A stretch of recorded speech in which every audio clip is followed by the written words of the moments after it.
Você sabia que no início da história da Terra, o planeta era quase como uma bola de fogo? E o pior, que a vida se originou nessas condições? Fala, biólogo artista, como é que você tá? E eu estou falando do Éon Arqueano, um período da história da Terra que durou de 4 bilhões até 2 bilhões e meio de anos atrás, ou seja, quase metade da história da Terra. Antes desse período, o nosso planeta era um verdadeiro inferno. Tínhamos, devido às altíssimas temperaturas, simplesmente oceanos de lava. Porém, esse período, o Adiano, foi passando. Então, finalmente chegamos no período Arqueano, onde as coisas já estavam um pouquinho melhores. Os oceanos já puderam se formar, juntamente aos primeiros continentes. Porém, a atividade vulcânica nessa época ainda era altíssima, liberando muitos gases para a atmosfera que faziam o planeta chegar a aproximadamente 85 graus Celsius. E você reclamando do verão na sua cidade. E foi nesse período caótico que se originou a vida. Ela se originou provavelmente lá no fundo do mar, em fontes hidrotermais, onde, além da proteção contra os altíssimos raios ultravioleta, já que o planeta Terra não possuía uma atmosfera muito favorável, ainda conseguia calor e minerais. A vida nesse momento não passava de uma vida bacteriana bem simples. Bem simples mesmo. A maior parte dos micro-organismos eram anaeróbicos, ou seja, que não utilizavam oxigênio para sobreviver, já que esse elemento era bem escasso no nosso planeta na época. Por mais que algumas cianobactérias, ou seja, bactérias que realizem fotossíntese, já existissem nos nossos oceanos, muitas bactérias faziam a chamada quimiossíntese, onde, ao invés da luz solar, os organismos usam reações químicas para conseguir energia. E foi no próximo período, o Proterozoico, que a vida de fato começou a se tornar mais complexa. Foi no Éon Proterozoico, há 2 bilhões e meio de anos atrás até 541 milhões de anos atrás, que o planeta Terra presenciou pela primeira vez uma quantidade significativa de oxigênio na atmosfera. Isso graças às cianobactérias. No Éon anterior, o Arqueano, essas bactérias não eram tão presentes assim, predominando as bactérias anaeróbicas, ou seja, que não precisam do oxigênio para sobreviver. Porém, com o passar do tempo, as cianobactérias, que são bactérias que fazem fotossíntese, aumentaram cada vez mais a sua população, enchendo o planeta de oxigênio. Sabe aquelas bactérias que eu te falei que não precisam do oxigênio para sobreviver? Então, o oxigênio era tóxico para elas.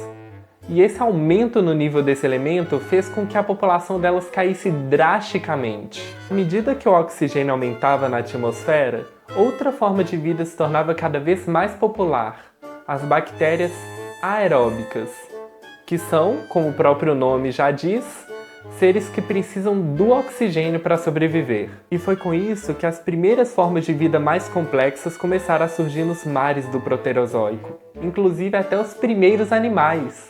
Lembrando que a vida nessa época era apenas nos oceanos. Eles viviam em águas mais rasas e provavelmente seriam bem estranhos para nós. Eram bichos, em sua maioria de corpo mole e sésseis, ou seja, que ficavam fixos no chão. E tinha bicho em formato de tudo quanto é tipo. Tinha bicho em formato de folha, bicho em formato de disco, bicho em formato de tubo. Foi no período seguinte, o Cambriano, que os animais se diversificaram de tudo quanto é forma, que ocorreu de 541 milhões a 485 milhões de anos atrás, que a Terra presenciou uma gigantesca explosão na sua biodiversidade, ou seja, na quantidade de espécies viventes, que ficou conhecida como Explosão Cambriana. Como vimos, antes os mares eram habitados por uns bichos consideravelmente sem graça. Não mexiam, não faziam nada, eram só uns corpos moles no chão. Mas foi no Cambriano que tudo isso mudou. Nessa época, os continentes eram em grande parte tomados por mares rasos. E isso favoreceu muito a dispersão e o desenvolvimento da vida, que começou a tomar um pouco da forma que a gente conhece hoje. E um dos bichinhos mais populares dessa época, com certeza, eram os trilobitas. Eu amo eles, gente. Olha que fofura! Deixa aí nos comentários se você teria um desse em casa. Eles eram artrópodes, ou seja, parente dos insetos, dos caranguejos e assim vai. Eles possuíam esse exoesqueleto duro porque agora a vida nos oceanos não estava mais para brincadeira não. Existiam imensos predadores, como Anomalocaris, que podia chegar a incríveis 60 centímetros de comprimento. Que foi? Na época ele era um gigante. Além desses, a vida explorou outras formas de vida bem diferentes, como os alucigênios, que eram... era isso aí. As opabíneas, que possuíam 5 olhos. Essa daí não iria precisar ir no oftalmologista tão cedo. Inclusive um dos ancestrais de nós, vertebrados, que são as picaias. Eu sei, isso parece uma lombriga, mas esse é quase um peixe. Porém, os peixes de fato, assim como as primeiras formas de vida terrestres, só foram surgir no período seguinte, o Ordoviciano, que durou de 485 milhões a 444 milhões de anos atrás, que a vida na Terra enfrentou a primeira das 6 grandes extinções em massa. Nessa época, a vida complexa já estava muito bem estabelecida nos mares. Além de todas as outras espécies que eu falei no vídeo passado da série, ainda temos como novidade os primeiros recifes de corais e os primeiros peixes. Eles eram peixes sem mandíbula, ou seja, não abriam e fechavam a boca como nós. Eles ficavam o tempo todo com a boca aberta, que nem isso daí. Isso é uma lampreia, um peixe agnata, ou seja, sem mandíbula, que existe até os dias de hoje. Vendo os comportamentos das lampreias atuais, podemos ter uma noção de como esses peixes ancestrais viviam. Eles poderiam ser filtradores ou até parasitas, ou seja, grudavam em um coitado e não largavam mais. E temos também as primeiras formas de vida terrestres. Palmas para nós! Eram plantas simples, parecendo musgos e lodos, as chamadas briófitas, e ainda viviam bem perto da água. Sem graça, eu sei. Mas já é salada primitiva.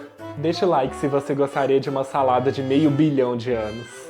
E foi no fim do Ordoviciano que a primeira extinção em massa ocorreu. É possível perceber durante o Ordoviciano que as temperaturas altas vão caindo e o planeta vai esfriando, esfriando.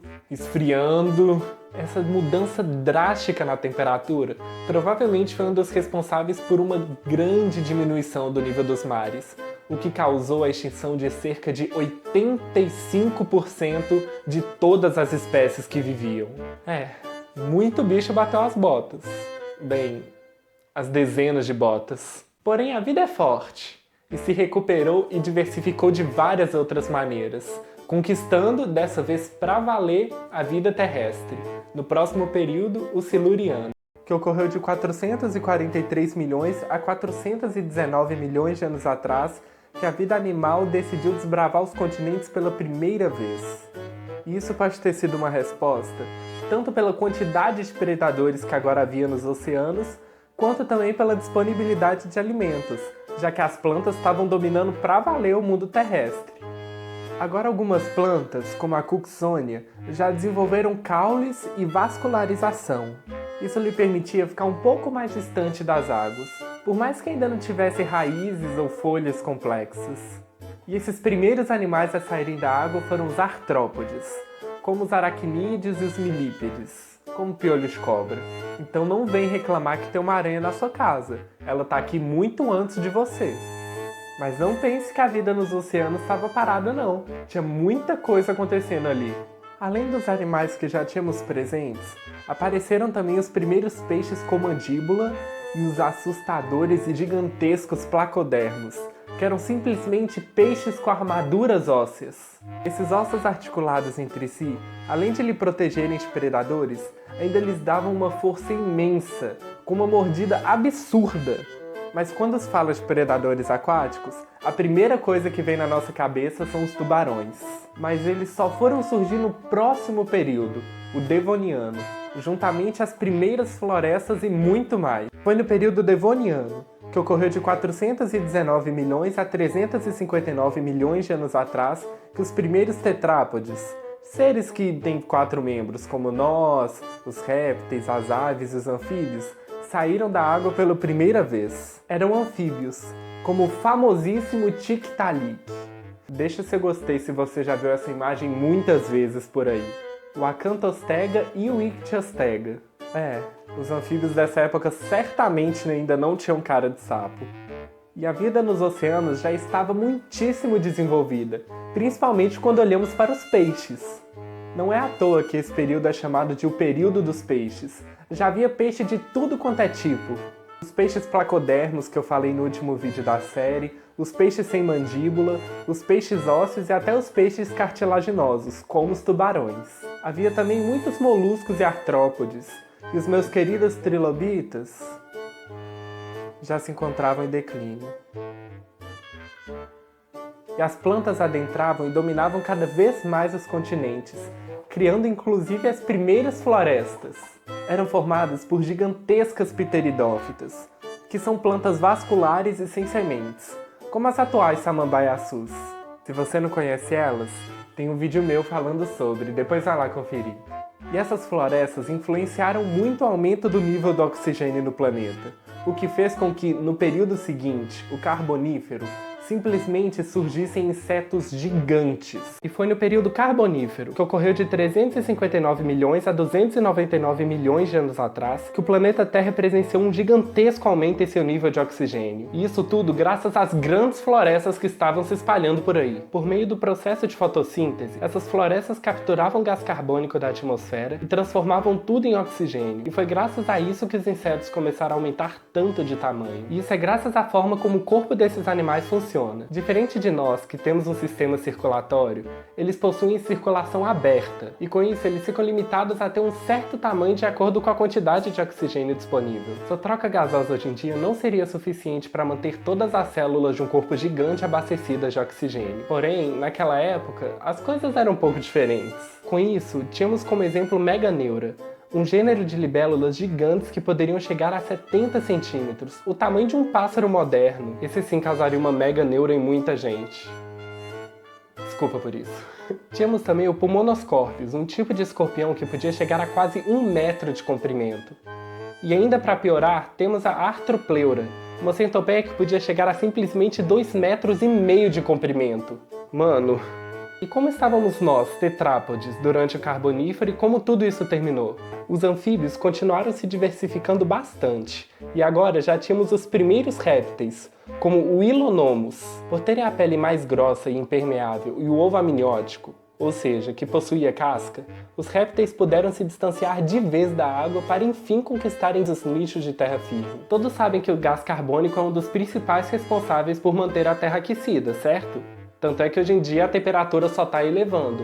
Mas você sabia que no Carbonífero ocorreu justamente o contrário? Pois é, as grandes florestas estavam nesse período simplesmente pegando todo o gás carbônico do planeta e devolvendo oxigênio. Mas o gás carbônico que agora estava aprisionado nelas não era devolvido após sua morte. Diferente das plantas hoje em dia que são decompostas. Naquela época, a sua nova estrutura rígida, chamada celulose, impossibilitou sua decomposição, já que ainda não tínhamos organismos capazes de quebrar essas moléculas. E as árvores mortas apenas se acumulavam, e o planeta esfriava, até que isso causou tanto o fim de uma grande parte das florestas, quanto também dos grandes insetos e de mais um monte de bicho por conta da grande glaciação. E nesse momento, para piorar, os continentes estavam todos se juntando de vez, formando a famosíssima Pangeia, aquela mesma dos dinossauros. Mas isso causou uma seca imensa no meio desse supercontinente, mudando completamente tudo. Mas a vida se recuperou novamente, caminhando dessa vez para o Permiano. E a vida mal sabia o que iria enfrentar. Foi no período Permiano, que ocorreu de 299 milhões a 252 milhões de anos atrás, que os répteis começaram de vez a sua conquista no mundo terrestre. O ambiente na Grande Pangeia estava em sua maior parte bem quente e seco, o que facilitou a adaptação de seres que não secavam tão facilmente e aguentavam temperaturas mais altas. E esse foi o caso dos arcossauros, um grupo imenso que futuramente daria origem ao grupo dos crocodilos, dos dinossauros e das aves, que são dinossauros também, caso você não saiba. Não? Então eu tenho um vídeo sobre isso, depois confere lá. Além desses, os ancestrais dos mamíferos também já estavam por aqui. Ainda bem primitivos, podemos dar como exemplo os sinodontes, que tinham uma cara meio que misturada entre um lagarto e um cachorro. Eu não sei explicar muito bem o que é isso, mas, bem, nós viemos disso aí. E as florestas desse período já estavam se recuperando da glaciação anterior. mas agora com uma outra cara. Agora as plantas com semente, que aguentavam climas mais secos do que seus parentes distantes, as samambaias, estavam ganhando espaço. Eram gimnospermas, como pinheiros. Lembrando que as angiospermas, plantas com flores, ainda estavam muito longe de aparecerem. E foi no fim do Permiano que ocorreu a devastadora pior extinção em massa da história. A extinção permo-triássica, como é chamada, foi a mais severa extinção da história da vida na Terra. Ela teve sua origem principalmente na intensa atividade vulcânica ocorrida na época, o que só podia dar ruim a todas as espécies. E deu. Todas essas erupções levaram a um aumento significativo de temperatura na Terra, que deve ter elevado sua temperatura em mais ou menos 8 graus Celsius, o que desestabilizou completamente tudo. Com um grande aumento de gás carbônico vindo dos vulcões, os oceanos se tornaram mais ácidos e sua temperatura se elevou ainda mais, provavelmente desencadeando uma liberação de metano que fez a temperatura global subir ainda mais. Isso obviamente não sairia barato para a vida. As estimativas são de que aproximadamente 70% de toda a vida terrestre foi extinta e 96% de toda a vida marinha. Cara, isso é coisa pra caramba. 96%. Você tem noção? Foi uma recuperação lenta, tendo em vista que a fumaça dos vulcões cobriu a Terra por simplesmente centenas de milhares de anos. Quando tudo começou a se restabilizar, a vida encontrou um planeta muito mais vazio, cheio de nichos, ou seja, áreas de ocupação vagos, o que permitiu que espécies antes inibidas agora tomassem lugar de vez. E essa foi a vez dos dinossauros tomarem seu lugar. E o período Triássico, que deu início à Era Mesozoica, ocorreu de 248 milhões a 206 milhões de anos atrás. Foi marcado pela lenta recuperação da última extinção em massa, a do Permiano. Com muitos nichos desocupados devido ao desaparecimento de muitas espécies, outras puderam ocupar o seu lugar. E essa foi a vez dos arcossauros, o grupo que engloba os crocodilianos, os pterossauros, os dinossauros e as aves. Porém, nada dos famosos, grandes e terríveis dinossauros do Jurassic Park. Por enquanto, os dinossauros estavam mais para personagens secundários. Isso porque eram os parentes dos crocodilos, como os postossucos, que dominavam o topo da cadeia alimentar.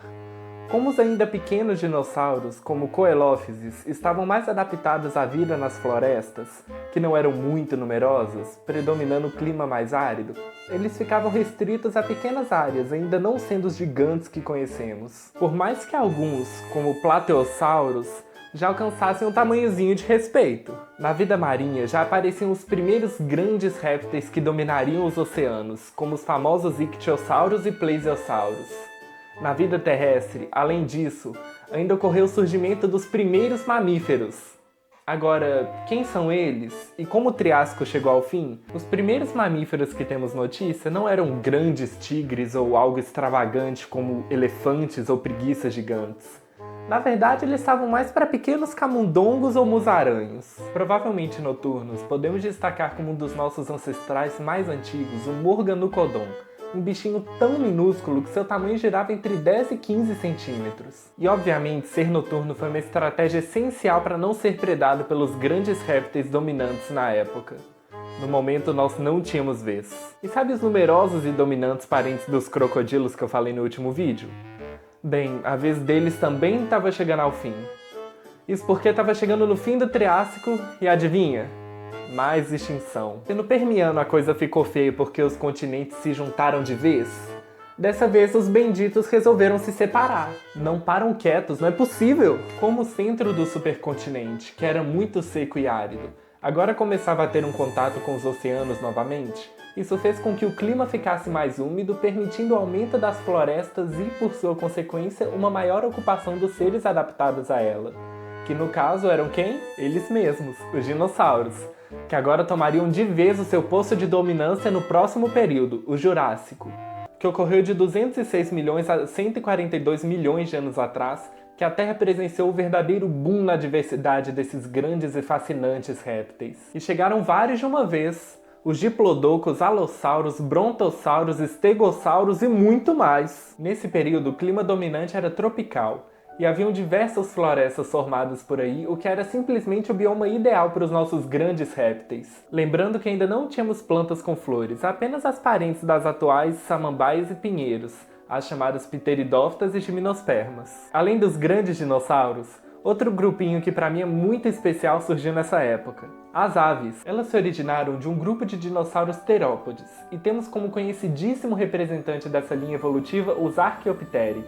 É fascinante ver como a evolução vai dando seus passos de pouco em pouco, e claramente dá pra ver isso. Olha só! É meio ave, meio lagartão. Fantástico! E a Pangeia continuava se fragmentando, dando origem a dois continentes bem grandões, Laurásia e Gondwana, além do Oceano Atlântico. E é assim, nesse clima tranquilo, que caminhamos para o próximo período, o Cretáceo, onde os grandes dinossauros presenciaram uma terrível catástrofe. E foi no período Cretáceo, que ocorreu de 142 milhões a 65 milhões de anos atrás, que uns dos dinossauros mais famosos pisaram na Terra. Foram vários! Posso destacar os Velociraptors, que são bem menores na vida real do que aparece no filme Jurassic Park, os Triceratops com seus icônicos 3 chifres e sua grande gola óssea, os Spinossauros, que são simplesmente os maiores carnívoros que já existiram, podendo ultrapassar 15 metros de comprimento, os Anquilossauros com sua poderosa armadura óssea e, é claro, o famosíssimo Tiranossauro Rex, com uma das mais fortes mordidas do reino animal, com uma força de simplesmente 7 toneladas. Isso poderia facilmente partir um elefante adulto ou até um carro. E foi no período Cretáceo que as primeiras plantas com flores, as chamadas angiospermas, surgiram. Isso foi uma imensa revolução para o mundo, trazendo consigo uma grande mudança no hábito de muitos animais, nichos completamente novos e espécies completamente diferentes, como as abelhas e as borboletas. E foi no fim do Cretáceo que o reinado dos dinossauros chegou ao fim, dando início a um novo domínio, o dos mamíferos. E todos já conhecem como aconteceu essa grande extinção. Veio um meteoro gigantesco, colidiu com a Terra e acabou com todos os dinossauros de uma só vez. Mas não foi bem assim que aconteceu. A extinção dos dinossauros não foi tão imediata quanto parece. De fato, o meteoro que colidiu na península de Yucatán, no México, simplesmente devastou tudo a milhares de quilômetros ao redor do impacto. Mas isso de forma alguma causaria uma extinção a nível global. Pelo menos não o impacto em si, mas as suas consequências sim. A extinção dos dinossauros foi lenta e gradual, demorando milhares de anos para se concretizar. Isso ocorreu devido à grande cortina de fumaça que se originou do impacto, que simplesmente cobriu o planeta por muitíssimo tempo e impediu que a luz do Sol entrasse na atmosfera. Sem plantas, os herbívoros que precisam de muito alimento morrem. Sem os grandes herbívoros, os grandes carnívoros que se alimentam deles também morrem. Disso tudo, restaram apenas alguns pequeninos animais que deram sorte de sobreviver, como algumas linhagens de mamíferos e de alguns dinossauros que vivem até hoje. E eu estou falando das aves! Pois é.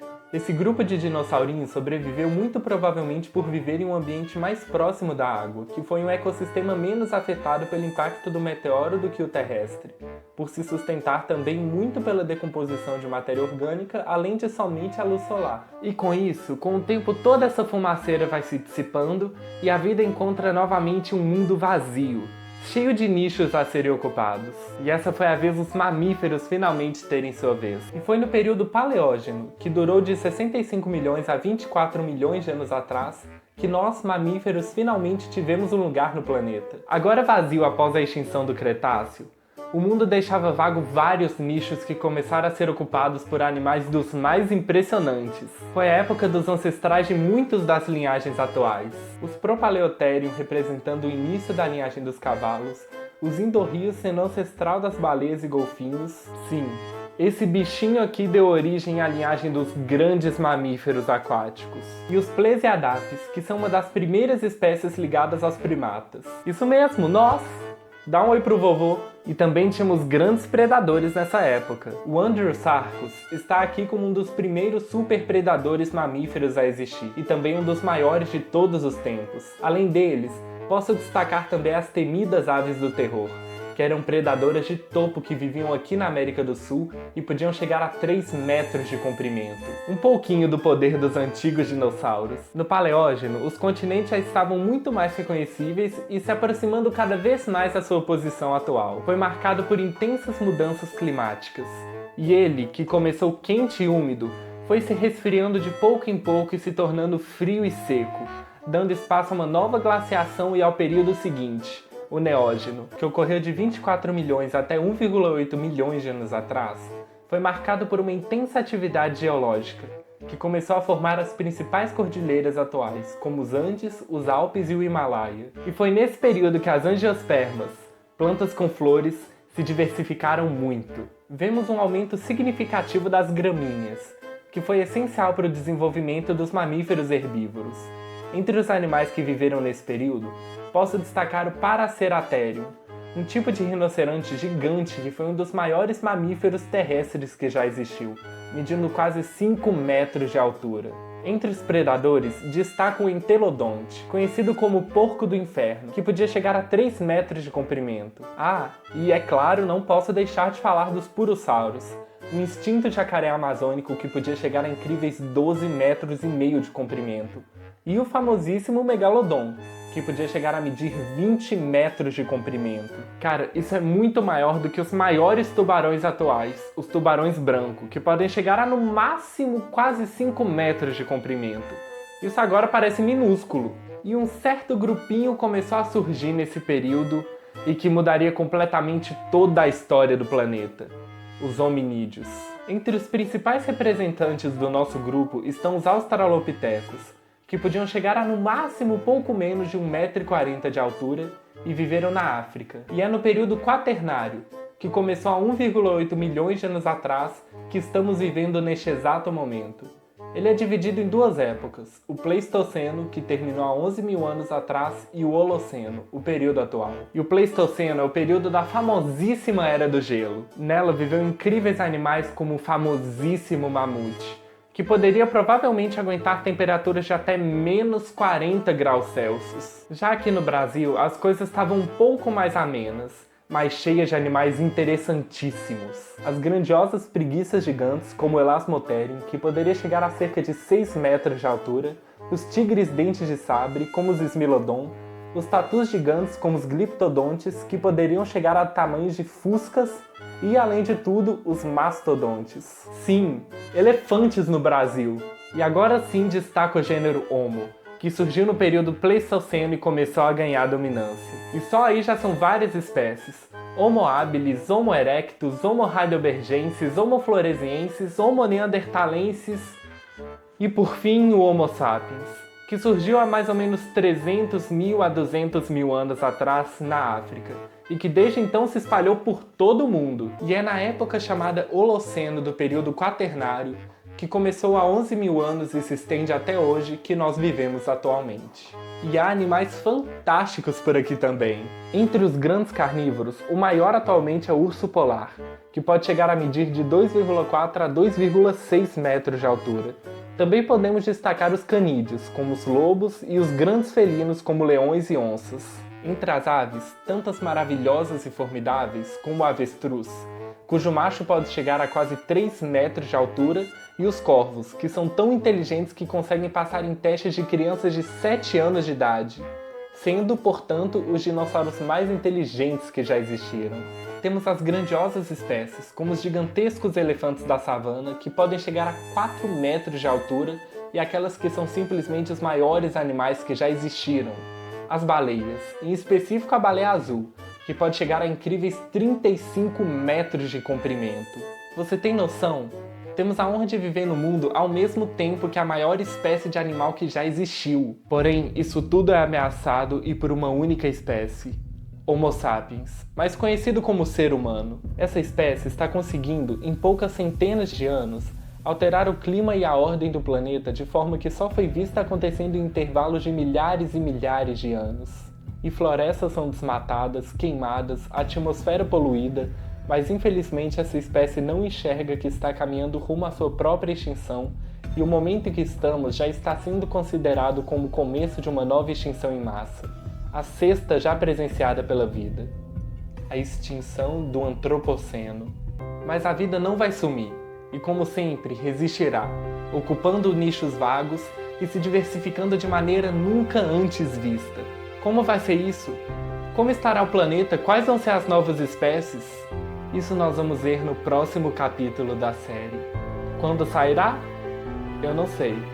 Eu não vou estar aqui para assistir, e nem você, e talvez nem a espécie humana. Mas esse período existirá, e isso é um fato. E um dia, assim como tantos outros períodos que se passaram, viraremos história. Mais um período da Terra recheado de mistérios, maravilhas e desastres. Este é o Quaternário. Quem sabe o que virá depois?